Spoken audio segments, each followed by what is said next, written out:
Praise the lord, హల్లెలూయా. దేవునికి మహిమ కలుగునుగాక. క్రీస్తునందు నా ప్రియమైన దేవుని బిడ్డలైన మీ అందరికీ ఉదయకాలపు శుభములు. ఎలా ఉన్నారు? మీ యొక్క కుటుంబ క్షేమం కొరకు, మీ పిల్లల క్షేమం కొరకు, మీరు చేస్తున్న పనులలో దేవుని యొక్క కృప సన్నిధి కాపుదల తోడుగా ఉండు నిమిత్తమై మేము మీ కొరకు ప్రార్థన చేస్తున్నాం. తప్పకుండా దేవుడు మరింతగా మీకు మీ కుటుంబాలకు ఆయన క్షేమము అనుగ్రహిస్తూ నడిపించునుగాక. ఆమేన్. హల్లెలూయా. ప్రియులారా, మరి ఈ రోజున దేవుని వాక్యాన్ని వినబోతున్నాం. మన మధ్యలో ఉన్నటువంటి దైవజనులు, మనతో సహవాసంగా ఉన్నటువంటి తమ్ముడు, సేవకులుగా దేవుని యొక్క పరిచర్యలో కొనసాగించబడుతున్న వ్యక్తి తమ్ముడు రవి.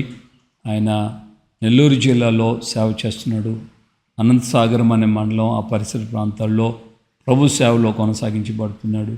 కనుక ఆ యొక్క సహోదరుడు కొన్ని మాటలు మనకు తెలియచేస్తాడు. శ్రద్ధగా దేవుని మాటలు విందాం. ఆమేన్. హల్లెలూయా. దేవుని ఘనమైన నామానికి స్తోత్రాలు. మీ అందరికీ ప్రభు పేరిట ప్రేమపూర్వక వందనాలు, శుభములు. ఉదయకాల సమయంలో మనం వాక్యం ధ్యానించుకుందాం.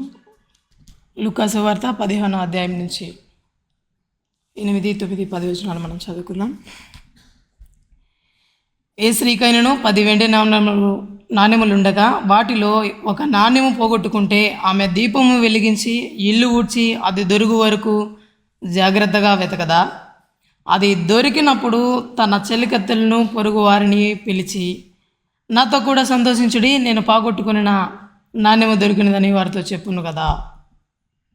అటువలే మారు మనసు పొందు ఒక పాప విషయమై దేవుని దూతల ఎదుట సంతోషము కలుగునని మీతో నిశ్చయముగా చెప్పుచున్నాను. చదువుబడిన వాక్య భాగం పరిశుద్ధాత్ముడు మీ వెనుకల్లో దీవించునుగాక.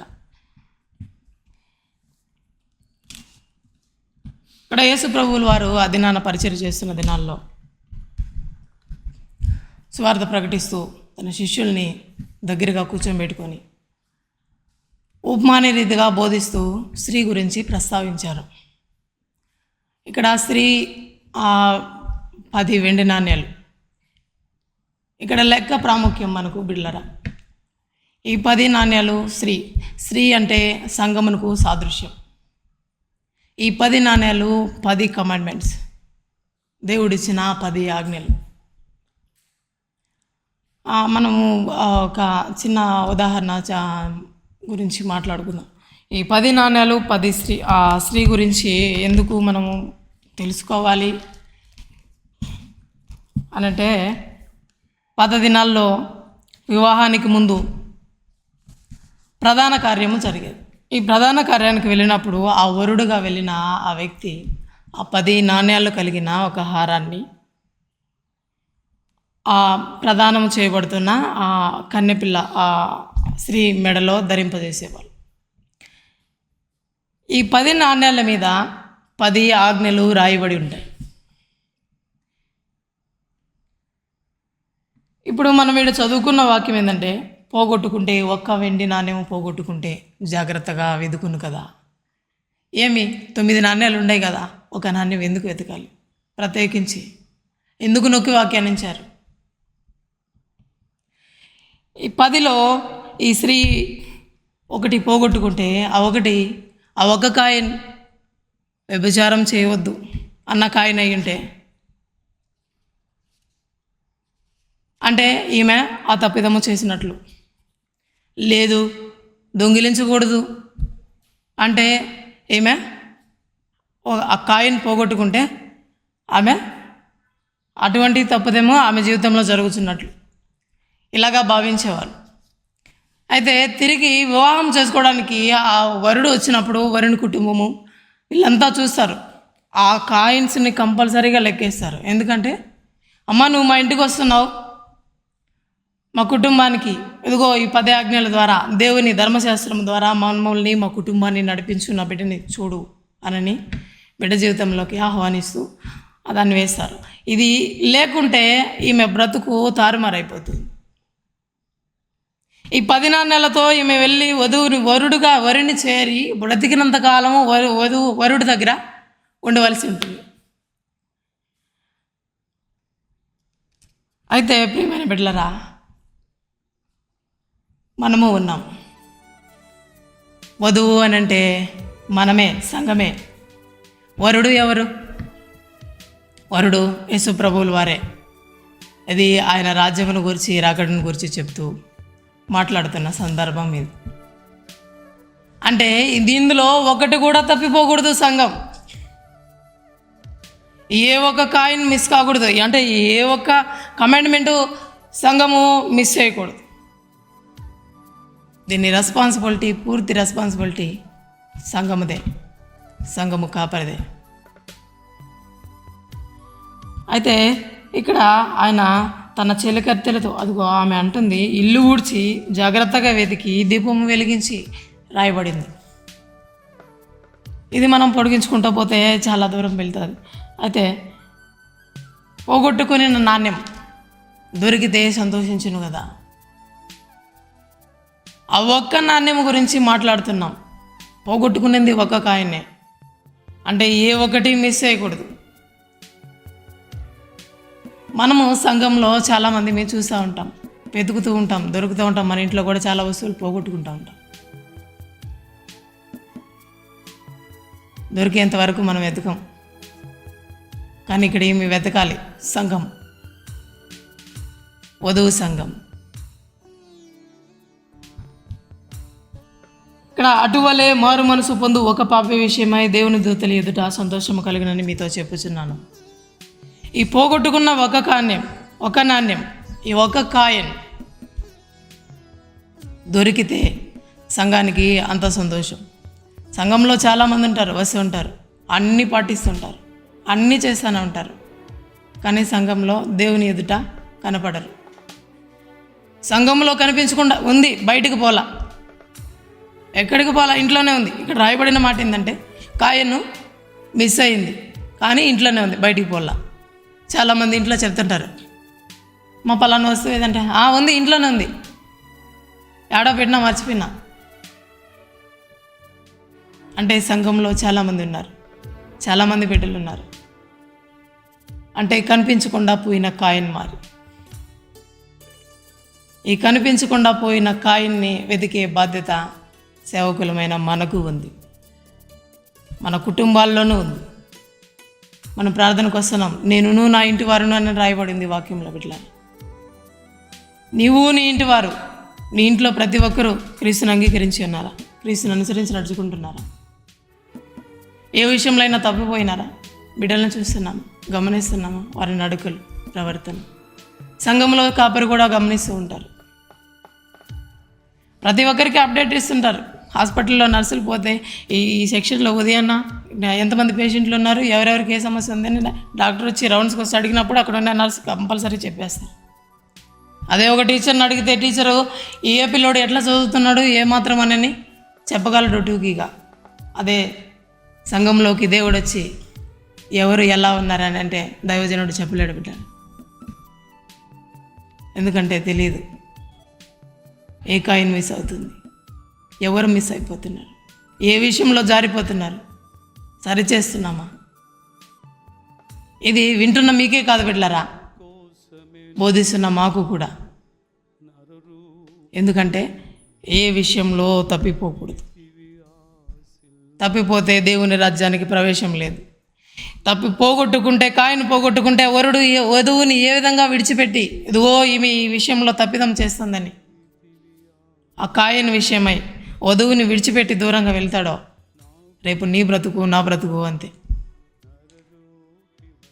వధువు సంఘముగా ఆయన వచ్చినప్పుడు నువ్వు నేను ఎత్తబడాలంటే ఈ 10 నాణ్యాలు, ఏ ఒక్క నాణ్యం మిస్ కాకుండా, ఏ ఒక్క కమాండ్మెంట్ నష్టపోకుండా మనకు కలిగిన దాన్ని ఇచ్చారు ధర్మశాస్త్రం. గట్టిగా పట్టుకొని దేవుని కొరకు ఎదురు చూడాలి.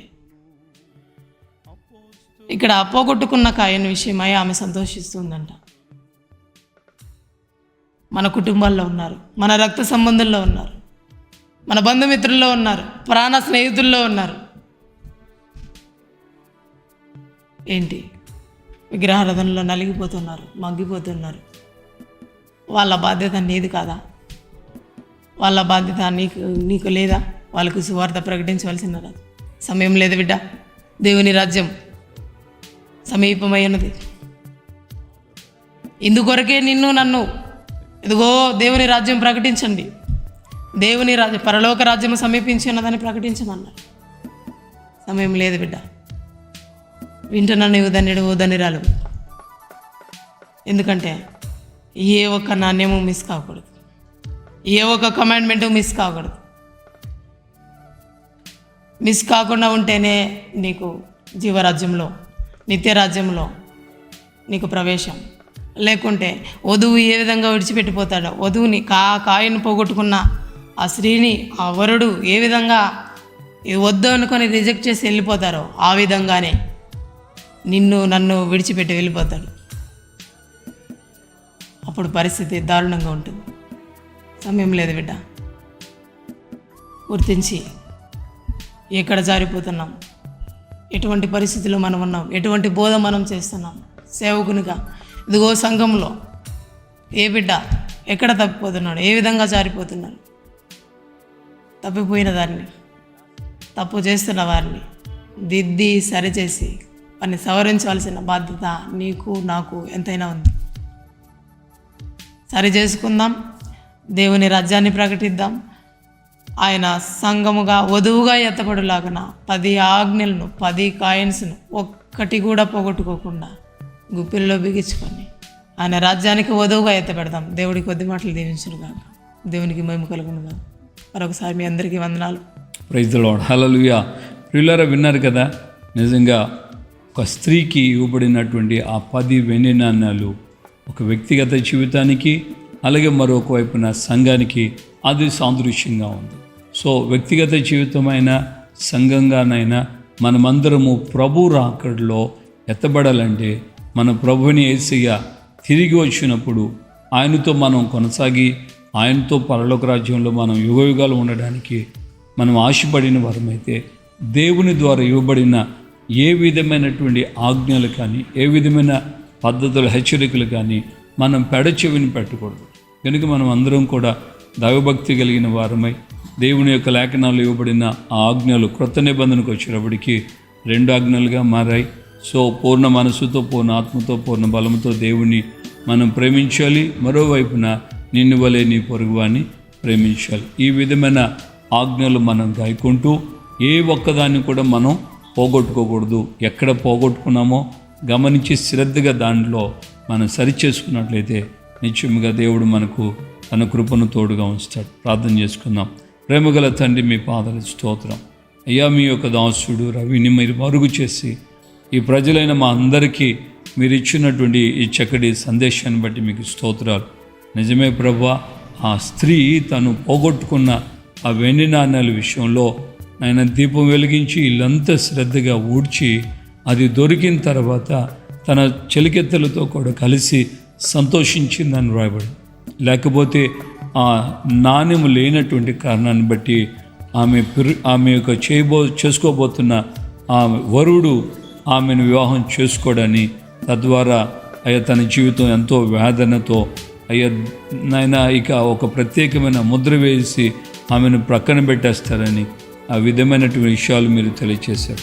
ఆధ్యాత్మికంగా కూడా ప్రభువా, మీరు ప్రియుడైనటువంటి పెండ్లి కుమారుడుగా రాబోతున్నారు. పెండ్లి కుమార్తెగా మేము సిద్ధపడడానికి వ్యక్తిగతంగాను కుటుంబ పరంగాను మా జీవితాన్ని మీరు సరిచేసి ఏ విషయంలో ఏది కూడా ఎక్కడ కూడా మేము ఏ విషయంలో తప్పిపోకుండా ఉండడానికి సహాయం చేయండి. వాక్యం చెప్పిన మీ కుమారునికి మరింత మీ కృపను జ్ఞానాత్మను అనుగ్రహించి దైవభక్తితో మీ సన్నిధిలో నడిపించబట్టుకు సహాయం చేయండి. మీ యొక్క నామాన్ని మహిమ తెచ్చుకొని విన్న వారందరినీ కూడా మీరు బలపరిచి నడిపించమని యేసు నామమున ప్రార్థన చేసి పొందున్నాము తండ్రి. ఆమేన్. మన ప్రభువైన యేసుక్రీస్తు కృపయు, తండ్రి అయిన దేవుని ప్రేమ, పరిశుద్ధాత్మిక అన్యోన్య సహవాసం, సమాధానం ఇప్పుడు ఎల్లప్పుడూ సకల పరిశుద్ధులకి మనకు ప్రభు రాకడ పర్యంతం కృపతోడే ఉండి నడిపించును గాక. ఆమేన్. ఆమేన్. హల్లెలూయా. ప్రభుపేట అందరికీ వందనాలు. తమ్ముడి కోసం కూడా మీరు ప్రార్థన చేయండి. సేవలో ఇంకా దేవుడు ఆయన యొక్క రాకడ పర్యంతం తనకు దేవుడు ఇచ్చినటువంటి ఆయుష్ వరకు ఆఖరి క్షణం వరకు నమ్మకమైన సేవకుడిగా ప్రభు సన్నిధిలో ఎదుగు నిమిత్తమై తమ్ముడి కోసం మీరు ప్రార్థన చేయాలని ప్రేమతో కోరుకుంటున్నాను. కృప మనకు తోడై ఉండి నడిపించును గాక. ఆమేన్. Praise the lord.